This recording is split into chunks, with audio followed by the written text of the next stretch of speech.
In 1806, in Paris, France, construction began on a monument to honor the soldiers in Napoleon's army. The monument was to glorify the soldiers' victory at the Battle of Austerlitz.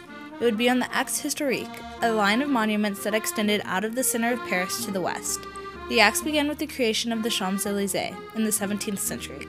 The new monument would be placed on the Place de l'Étoile, renamed Place Charles de Gaulle in 1970 in honor of President de Gaulle, but is still largely referred by its original name. The Place de l'Étoile was at the western end of the Champs-Élysées.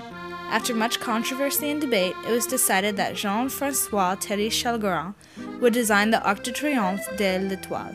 Chalgrin died during construction, and because of this, the arc's completion wasn't achieved until 1835. In classical Roman design, the massive arch rose majestically above the streets of Paris. The final monument stood to commemorate the glory of all French armies, not just those involved in the Battle of Austerlitz. The arch commemorated the sacrifices of wartime and celebrated the ideals of the French Revolution: liberty, equality, and brotherhood. The monument stands over 51 meters in height and is 45 meters wide, and is ornately decorated with descriptive sculptures. The columns are carefully inscribed with the 126 battles and names of 662 marshals, admirals, and generals involved in the Napoleonic and Revolutionary Wars. In the middle of the 19th century, Baron Haussmann decided Paris needed to undergo a transformation. He sought to make it the grandest city in all of Europe. His plans included increasing the number of streets to 12 that extended out of the Arc to Triomphe. Haussmann chose to create uniform housing under the arch to intensify its magnificence. He also created a circular road around the arch, intended to relieve carriage traffic from the monument. His proportions for these streets show he never anticipated for heavy automobile traffic. Unfortunately, traffic around the arch today is an insane and jerky experience, only truly mastered by Parisian cab drivers. Pedestrians have safe access to the arch underground through the subway.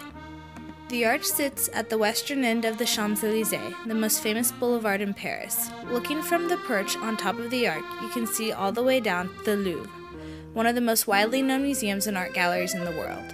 Looking the opposite direction, you look down the Avenue de la Grande Armée, where there was once a large intersection with a statue that commemorated the defense of Paris to the Franco-Prussian War. But in the 1950s, the area reissued to become a new business district. Now a mass jumble of distant skyscrapers, the view ends with l'Arche de la Défense, a monument to humanity and humanitarian ideals. In 1920, the unknown soldier was buried underneath the arch. The arch has a flame that represents the spirit of the French army. It now burns in memory of all the dead who were never identified in both world wars. Every day at 6:30 p.m., the eternal flame is rekindled and veterans set new flowers. Today, the Arc de Triomphe remains a representation of the spirit of France.